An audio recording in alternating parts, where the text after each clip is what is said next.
On se réjouit ce soir, amen. Le plus important, tout est important. Mais le plus important pour ton cœur, c'est Jésus. Amen. Nous allons faire une lecture dans Luc chapitre 18, 35.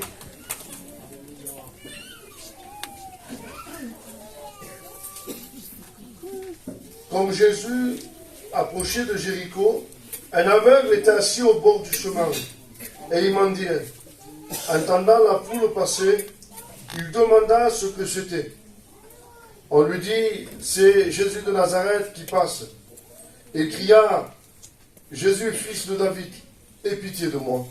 Ceux qui marchaient devant le reprenaient pour le faire taire, mais il criait beaucoup plus fort, fils de David, aie pitié de moi.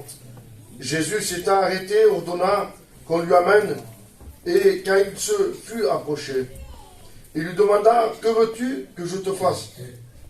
Répondit, Seigneur, que je recouvre la vue. Et Jésus lui dit, recouvre la vue, ta foi t'a sauvé.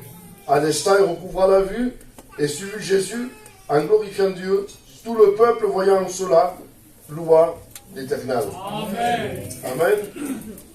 Gloire à Dieu. Amen. Amen. Gloire à Jésus. Vous savez, la Bible nous dit que ce qui est possible aux hommes est possible à Dieu. Parce qu'il n'y a que Dieu. Il n'y a que Dieu qui peut changer un cœur. Il n'y a que Jésus qui peut changer et transformer ta vie. Pourquoi? Parce qu'il y a l'impossibilité. L'homme ne peut pas se changer lui-même. L'homme peut que s'améliorer. L'homme peut améliorer, s'habiller bien, se coiffer bien. Mais il ne peut pas changer l'extérieur. L'intérieur ne peut pas le changer. Parce que l'intérieur, c'est pas possible. Même si tu aurais au docteur le plus grand des chirurgiens qui puisse exister, ton angoisse, ta dépression, ta souffrance qu'il y a dans ton cœur, même s'il ouvrirait le cœur en deux, il ne pourrait rien faire pour toi. Ce qui est impossible aux hommes est possible à Dieu. Je ne sais pas ce que tu es en train de passer. Je ne connais pas ta vie. Je ne sais pas par où tu passes. Je ne connais rien. Je ne connais pas ta souffrance. Je ne connais rien de ta vie. Mais ce que je sais, que tu es connu de Dieu. Parce que Dieu regarde dans ton cœur. Il a pourvu pour les témoignages, il a pourvu pour les chants. Et comme il a dit le frère, il y a une direction. Et cette direction, elle est pour toi. Cette direction, elle t'amène à Jésus. C'est une direction qui va t'emmener à la repentance. Parce que sans la repentance, il n'y a rien qui va se manifester. C'est pas dans la repentance que le Seigneur se lève. C'est pas dans la repentance que le Seigneur guérit. C'est pas dans la repentance que le Seigneur sauve. Sans la repentance, il n'y a rien. Et ici, je vois un homme, Bartimée, fils de Timée. Peut-être que son père va imaginer un petit peu. Peut-être que son père en Israël, à Jéricho, il habitait là-bas et c'était un homme de renommée. Un homme qui avait tout ce qu'il voulait, on va imaginer un petit peu. Et cet homme avait des ambitions. Cet homme avait des rêves pour ses enfants. Il avait en disant, ce que moi, tout ce que j'amasse, je le donnerai à mon fils. Je veux le transmettre. Et les gitans, on est comme ça. On amasse un petit peu, on achète des terrains. Tout ce que moi, j'ai pas eu, mais je l'ai, je le donnerai à mon fils. Mon fils va participer à l'héritage que je vais lui donner. Mais l'héritage qu'on donne à nos enfants est éphémère. L'héritage qu'on peut donner à nos enfants est éphémère. Et je vois cet homme qui était là peut-être lorsqu'on le voyait en Israël, on faisait le tapis rouge et cet homme avançait. Il avait une certaine prestance, peut-être qu'il avançait et on faisait des courbettes à cet homme-là. Mais cet homme n'aurait jamais imaginé de trouver son fils comme ça. Cet homme était là, cet homme il avait tout ce qu'il voulait. Et lorsque son fils voulait quelque chose, très bien qu'il l'avait, il le donnait. Quand ton fils veut quelque chose, tu le donnes de suite. Quand ton fils voulait une moto, tu l'as donné. Quand ton fils voulait une voiture, tu l'as donné. Quand ton fils voulait un terrain, tu l'as donné. Et peut-être que son père était comme ça. Et un jour, à l'âge de raison du bien et du mal, lorsque le fils a grandi, il a grandi avec toutes ses passions, il a grandi avec tout ce que le père a proposé. Lorsque le fils a grandi, il a vu Jéricho. Et Jéricho, j'ai été. C'est une ville de papier, c'est la réalité. À perte de vue, c'est tellement beau Jéricho. Et lorsque le fils a vu Jéricho de loin, qu'est-ce que c'est Jéricho? Jéricho représente le monde. Jéricho représente le monde. C'est la ville la plus basse, 400 mètres en dessous de toutes les villes. Il s'est trouvé au plus bas, vous allez voir. C'est la ville la plus basse. Et lorsque le fils a vu Jéricho, en disant tout est éclairé, tout est beau, en disant parce que le monde nous éclaire, le monde nous en met plein les yeux. On voit que le monde est éclairé, mais en réalité c'est une fausse lumière. En réalité c'est une fausse éclairage. En vérité c'est pas tout ce qui brille qui est de l'or. C'est la vérité. Il faut l'examiner pour voir si c'est de l'or. Et vous voyez, quand cet homme va vers ça, son fils va regarder Jéricho en disant c'est là que je vais aller. Mais son père n'aurait jamais imaginé cela. Il s'appelle Bartimée, il va à Jéricho, il s'en va à Jéricho, il gaspille tous les biens, il gaspille tout ce qu'il a donné son père. Il est dans le péché, dans le bourbier du péché. Et là il s'en va. Je ne sais pas ce que tu fais. Je ne sais pas ce que tu entreprends. Je ne sais pas tes idées, tes projets. Je ne connais pas ce qu'il y a dans ton cœur. Mais ce que je sais, c'est que Dieu te connaît. Il sait ce qu'il y a dans ton cœur. Ce soir, tu es là, tu es en train de m'écouter. En disant, parle toujours, pasteur. Parle toujours, pasteur. Mais moi, je vais te dire quelque chose pour toi. En disant, parle toujours, pasteur. C'est en te livrant entre les mains les griffes de l'ennemi, en ayant dans l'enfer pour toute l'éternité. Voilà ce qu'on mérite. Lorsqu'on ne veut pas de Dieu, qu'on refuse la grâce de Dieu, c'est-à-dire qu'on va aller en enfer. Un jour, j'ai fait un appel. Je disais, qui veut aller en enfer se lève. Personne ne se levait. Qui veut aller en enfer se lève. Personne ne se levait. Qui veut aller au ciel se lève. Tout le monde se lève. Et je me suis mis à rigoler. J'ai rigolé. J'ai dit, le purgatoire n'existe pas. Le juste milieu n'existe pas. Je suis un petit peu gentil, un petit peu méchant, ça n'existe pas. Le purgatoire, il n'existe pas. Et on voit que ce fils-là, Bartimée, il descend, il va aller à Jéricho, il descend dans Jéricho. Et lorsqu'on va dans Jéricho, lorsqu'on va dans le monde, on ne sait pas là où on va. Parce que lorsque le diable vient et qu'il nous propose certaines choses, il nous aveugle. Il nous aveugle. Il nous aveugle. Peut-être que tu es aveuglé par tes passions. Je ne sais pas pourquoi tu es aveuglé. Peut-être qu'il y a des passions dans ton cœur, dans ta vie. Je ne sais pas, j'avais un chrétien, il y a longtemps de cela. J'avais un chrétien, et il était là dans l'église, et je voulais le baptiser. Et il était pris par ses passions, il était pris par les cartes, il était pris par le casino, et tout en cachette. Il allait de temps en temps. Et quand il venait à l'église, il semblait être un chrétien. Je ne sais pas ce qu'il y a dans ton cœur. Je ne sais pas. Parce que les faux chrétiens ne montent pas au ciel. Demande pardon, pasteur. Les faux chrétiens ne montent pas au ciel. Avec ses passions et ses vices, on ne monte pas au ciel. On ne joue pas au jeu.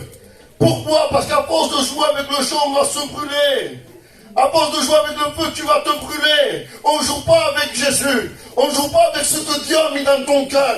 Ce que Dieu a déposé dans ton cœur. Je ne sais pas pourquoi je dis ça. Je parle pour les chrétiens, je ne comprends pas. Je ne sais pas avec quoi tu joues.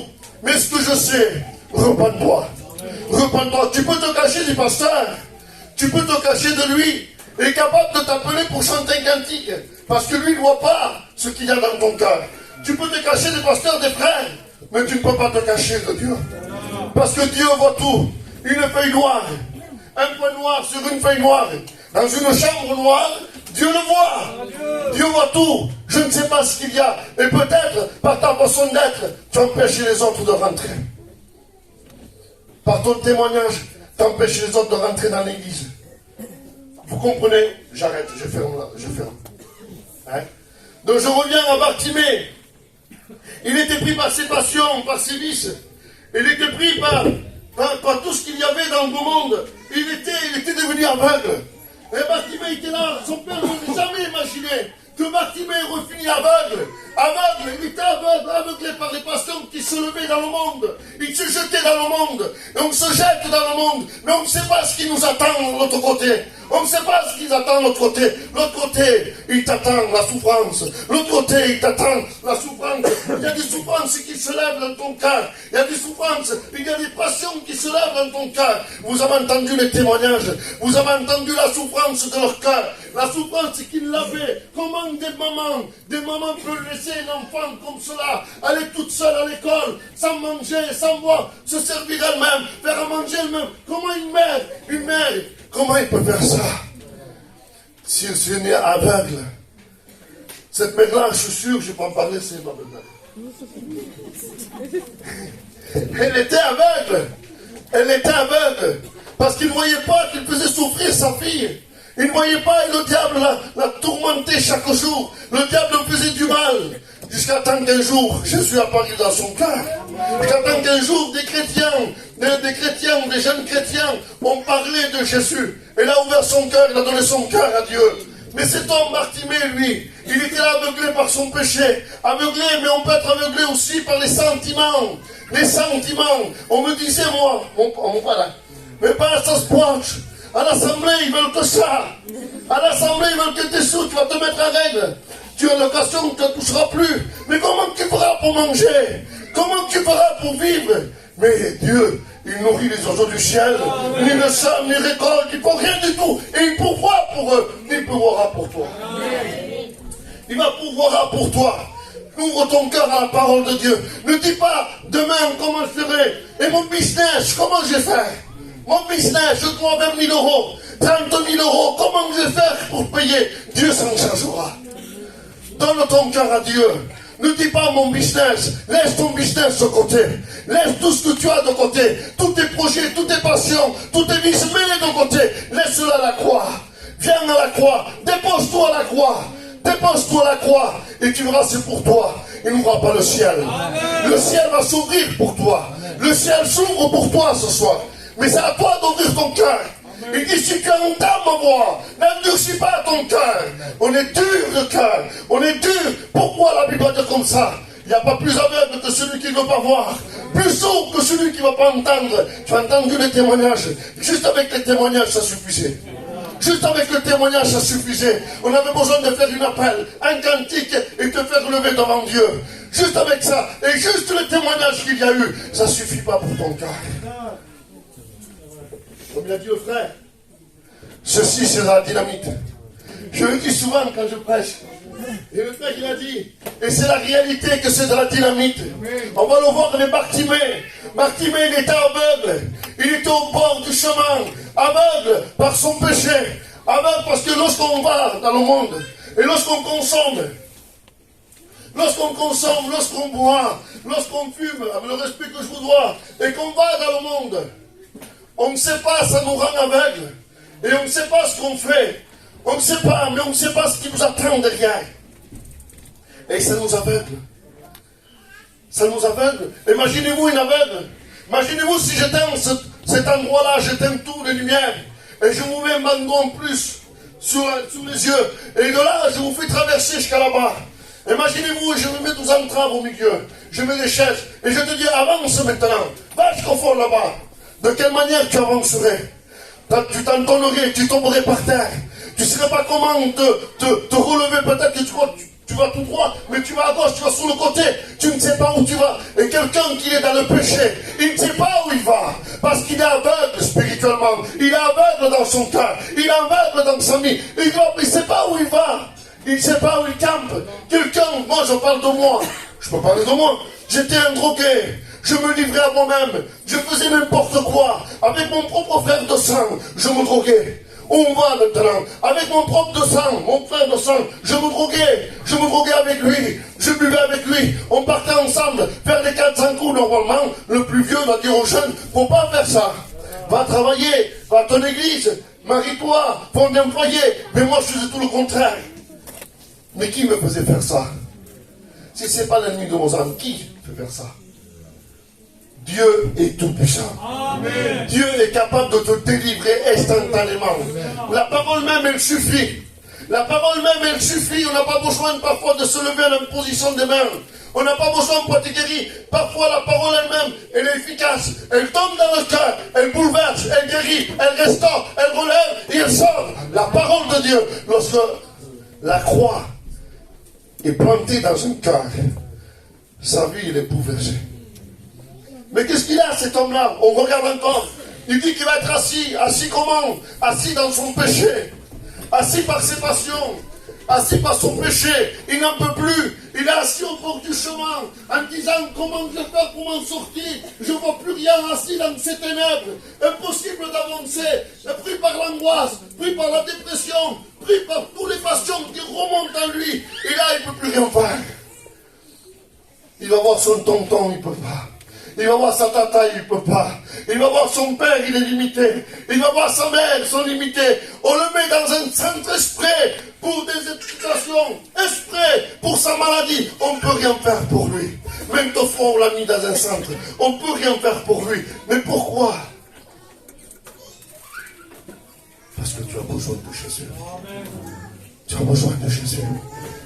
Tu as besoin de Dieu. Tu as besoin de Jésus. J'aime quand c'est calme. J'aime, vous savez pourquoi? Lorsque quand c'est calme, c'est parce que le Saint-Esprit parle dans les cœurs. On n'a pas besoin de bouger. C'est ma façon de prêcher. C'est ma façon de crier. C'est pas pourquoi je vais crier, il y aura plus d'esprit. Non, c'est ma façon de faire. Le frère viendra, il va parler doucement et l'esprit lié. C'est ma façon de faire. Tu as besoin de Jésus. Tu as besoin de rencontrer Jésus. J'ai la liberté. Les frères nous donnent la liberté. J'ai la liberté. Amen. Et ce soir, il y a une certaine liberté. Mais quelle liberté, pasteur? Eh bien, de dire oui à Jésus. Amen. De dire oui à Jésus. Ce soir, il faut accepter Jésus. Ce soir, accepte l'agneau de Dieu. Cet homme était assis au bord d'un chemin. Mais pourquoi? Parce qu'il était au bord de quoi? Au bord de la dépression. Au bord d'un chemin. Au bord de suicide. Pourquoi? Parce qu'il y a l'angoisse en premier. Lorsque l'angoisse vous prend là, lorsque vous êtes angoissé, que vous avez du mal à respirer, que vous suffoquez, ça passe, Kétine, je ne sais pas ce que j'ai. Et quand vous prenez un verre d'eau et que vous buvez, ça passe pas. Vous prenez du manger, ça passe pas. Pourquoi? Parce que j'ai une angoisse qui est là. J'ai une angoisse qui est là. J'ai une angoisse qui est là. Tu as l'angoisse. L'angoisse, c'est ma forte. L'angoisse, elle est trop forte pour toi. Tu ne peux pas la contenir. Tu t'exprimes par des larmes. Tu t'exprimes par des pleurs, des cris. Et qu'est-ce que tu fais? Eh bien, tu rentres dans une dépression. Et lorsque tu rentres dans une dépression, tu t'en vas chez toi. Tu t'enfermes dans une chambre. Et là, tu veux personne avec toi. Ne me dérange pas. Même tes enfants que tu as conçus avec le respect que j'ai. Même tes enfants, tu n'en veux pas. Tu les repousses, garde-les. Je m'enferme dans une chambre. Mais qu'est-ce que j'ai besoin? Tiens, tu iras mieux un Xanax. Tiens, tu iras mieux un Valium. Tiens, tu iras mieux. Je ne sais pas ce que tu mets dans ton corps. Mais ce que je sais, c'est que tu es en train de suffoquer. Tu es en train de souffrir. Ce soir, il y a un combat. Ce soir, il y a un combat parce que la parole de Dieu passe. Je sens que la parole de Dieu passe. Je le sens, c'est en moi, je le sens. Dieu passe. Il parle à travers les cœurs. Et je sais que tu es là ce soir. Parce que Dieu, il n'est pas menteur. Comment Dieu pourrait mentir? Le Fils de l'homme est venu chercher et sauver ce qui était perdu. Tu as besoin ce soir. Tu es au bord de quoi? De l'angoisse, de la dépression. Tu n'en peux plus. Mais Tony, qu'est-ce que tu as à prêcher? Tu n'as rien d'autre à prêcher? Qu'est-ce que tu veux savoir? Les distances des étoiles? Qu'est-ce que tu veux savoir? La lune avec le soleil? Qu'est-ce que tu veux savoir? Combien il fait l'étendue? Qu'est-ce que tu veux savoir? Mais à quoi ça te servirait? À quoi ça te servirait? Comment s'appelle l'étoile? Comment s'appelle le soleil? À quoi ça te servirait? Ce que tu as besoin, c'est pour ton problème. Ce que tu as besoin, c'est pour ton problème. Ne regarde pas le problème de l'autre ou de l'autre. Non, non, non. C'est chacun pour soi. Le salut est personnel. Le problème que tu as dans ta vie, il faut que tu le donnes à Jésus. Il faut que tu le donnes à Jésus. Tourne-toi vers Jésus. Pourquoi? Parce qu'il était au bord du chemin. Il n'y a que deux chemins. Il n'y a que deux chemins. Et là, c'est très important. Là se joue ton salut. Là se joue ton salut. Deux chemins. Ou le ciel, ou l'enfer. Tony, tu es cru. Ou le ciel, ou l'enfer. Nous, on te dit avec les frères. Choisis le ciel. Prends Jésus. Accepte l'agneau. Nous sommes là. C'est pas pour faire beau. On va arracher les âmes du feu. Et pour arracher les âmes du feu, il faut se couler, mes frères. Tu as besoin de Jésus. Et qu'est-ce qu'il faisait cet homme-là? Il était là au bord du chemin. Et il mendiait. Il mendiait de quoi? On est toujours mendiant de paix. Mendiant de paix. Mendiant de joie. Mendiant de toujours quelque chose. Lorsqu'on est dans ce monde, on est toujours mendiant. Et on pleure pour rien. Mais j'ai rien dit, j'ai rien fait. Ils sont pesés restes. J'ai rien dit, mais pourquoi tu pleures, mon frère? Pourquoi, mon ami, tu pleures? Je t'ai rien dit. Mais ça, c'est à cause de la souffrance qu'il y a dans son cœur. C'est des douleurs qu'il y a dans son cœur. C'est une souffrance pour lui. Et parfois, C'est la réalité. Lorsqu'on est comme ça, dans la maison, c'est le chaos. On peut être ensemble mais divisé. On peut être ensemble de corps, mais divisé. On peut être ensemble. Tant pis. On peut être ensemble et dormir sur le canapé et l'autre dans la chambre. On peut être ensemble. L'autre il fait les courses d'un côté, l'autre il fait les courses de l'autre. On peut être ensemble. Mais en réalité, on n'est pas ensemble. T'es touché dans le mille là, hein? Hein? Que de mes équipes se logent. Hein? Il faut rester ensemble pour les petits. Les petits vont souffrir après si on se sépare. Mais le but, c'est pas de se séparer. Le but, c'est pas ça. Parce que la sagesse d'un homme, d'un bon gitan, qu'est-ce qu'il va dire? Les enfants qui peuvent souffrir, les petits. Si tu te quittes avec lui, comment tu vas faire après? Ça, c'est la sagesse humaine. C'est pas la sagesse de Dieu. Repends-toi. Tu veux ton foyer? Repends-toi. Convertis-toi avant. Ne dis pas qu'à lui, il ira à l'assemblée, moi j'irai après. C'est faux. C'est parce que ça te plaît de rester comme ça. Des fois, il vaut mieux dire la vérité, les frères. En dos, la plus bonne. Ça te plaît de rester comme ça. Ça te plaît. Mais en réalité, repends-toi. Tes enfants souffrent, paye les conséquences. Ta maison souffre, paye les conséquences. Tourne-toi vers Dieu. Il dit qu'il était mendiant. Mendiant de quoi? Mendiant de paix. Il n'y a plus de paix chez toi. Même les gens n'osent pas rentrer chez toi. Ils viennent à la porte. À l'intérieur. Tout bon, hein. À table, ça cuisine, tout bon. Qu'est-ce qu'il fait? Ils n'ont pas entendu Misto. Bon, bagarre. Hein, ça fait du bien. Je fais exprès de faire ça. Pour détendre un peu. Mais c'est la réalité. Chez toi, c'est le chaos.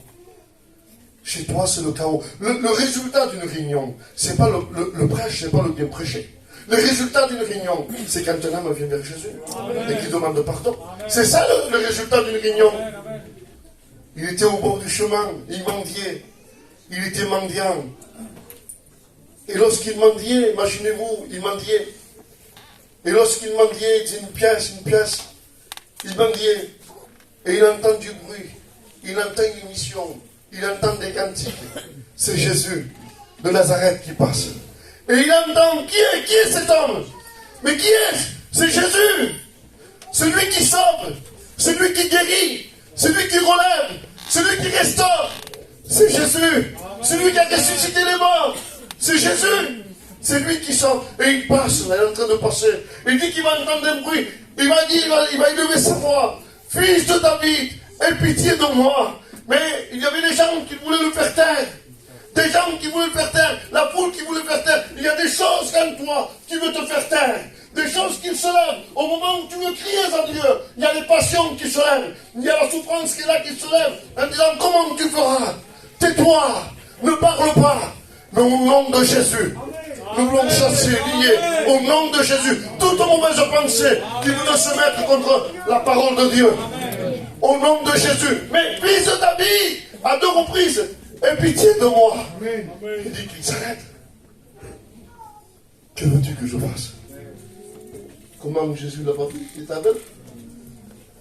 Que veux-tu que je fasse pour toi? Que veux-tu que Dieu fasse dans ta vie? Qu'est-ce que tu veux que Dieu fasse dans ta vie? Pourquoi? Parce que Dieu va entendre les prières. Dieu veut t'entendre. Jésus va entendre, Seigneur, j'ai besoin pour ma maison. Mais non, Seigneur, pas pour ma maison. J'ai besoin pour mon cœur. J'ai besoin pour ma vie. C'est le chaos. Tout est brisé. Il n'y a rien qui tient chez toi. Tout est brisé. Tout est anéanti. Il n'y a rien qui tient. À un tel point que même quand ton mari vient à la maison, il vient devant la porte déjà, il commence à souffler. Il commence à rentrer dans la maison. Quelle souffrance. Quelle souffrance. Que vas-tu faire? Qu'est-ce que tu veux? Qu'est-ce que tu veux que Dieu fasse dans ta vie? Commence. Jésus va passer. Et il passe à travers les rangs. Un cantique, ça touche ton cœur. Un témoignage, ça touche ton cœur. La prédication, ça touche ton cœur. Et il t'appelle. Et il t'appelle. La Bible dit, mon fils, ma fille, donne-moi ton cœur. Amen. Donne-moi ton cœur. Garde tout ce que tu as. Mais donne-moi ton cœur. Ce que Dieu veut, c'est ton cœur. Garde tout ce que tu as. Garde-le, ton matériel, tout ce que tu veux. Mais donne ton cœur. Parce que tu as donné ton cœur à Dieu, tout va être bouleversé.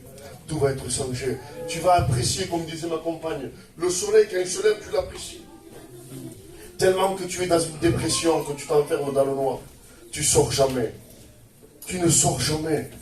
À cause de la souffrance de ton cœur. Peut-être que quelqu'un t'a fait souffrir, je ne sais pas. Bien sûr que c'est une victime, tu es victime, mais coupable aux yeux de Dieu. Tout est fermé. Tout est fermé dans ta souffrance. Et personne ne me comprend. Voilà ce qu'on dit. Personne ne me comprend. Dingos me comprennent. Pourquoi? Parce qu'ils ne passaient pas par là où moi je suis passé. Tu as raison. Mais puis, il est allé jusqu'à la croix. De la croix jusqu'à la mort. Du tombeau. Mais il est ressuscité. Amen. Tu es mort spirituellement. Il y a le chaos dans ton cœur. Il faut que ce soir tu ressuscites avec Christ. Amen. Il faut que ce soir tu reviennes à la vie. Il faut que ce soir tu fasses aussi toi, fils prodigue. Fils prodigue. Demain j'irai chez mon père. Et je lui dirai à mon père, j'ai péché contre le ciel. Après contre toi. Reviens à la bergerie. Je ne sais pas si tu es là, mais reviens à la bergerie. C'est dans mon cœur. Qu'est-ce que tu veux que Dieu fasse dans ta vie? C'est pas à force des paroles. C'est pas à force des paroles. Mais je sais qu'il y a eu un mot pour ta vie. Et il lui manda comme ça. Que veux-tu que je te fasse? À un aveugle. Qu'est-ce que tu veux que je te fasse? Qu'est-ce qu'il va dire? Seigneur, je suis dans les ténèbres. Seigneur, je suis dans les ténèbres, je ne vois rien. Et lorsqu'on est dans une souffrance, on est dans une ténèbre. Lorsqu'on est dans une souffrance, on ne s'en sort plus, on ne voit plus rien. On est dans le noir complet. Que je recouvre la vue. Il faut que tu dises au Seigneur ta prière. Il faut te repentir. Seigneur, je veux. Je te demande pardon de tous mes péchés. Seigneur, pardon pour mes péchés. Je veux recouvrir la vue. Je veux voir, Seigneur. Mes idées sont noires. Mes pensées sont noires. Tout est noir chez moi. Je veux recouvrir la vue. Il va être comme ça. Recouvre ta vue. Il est Dieu. Il fait ce qu'il veut. On va se recouvrir.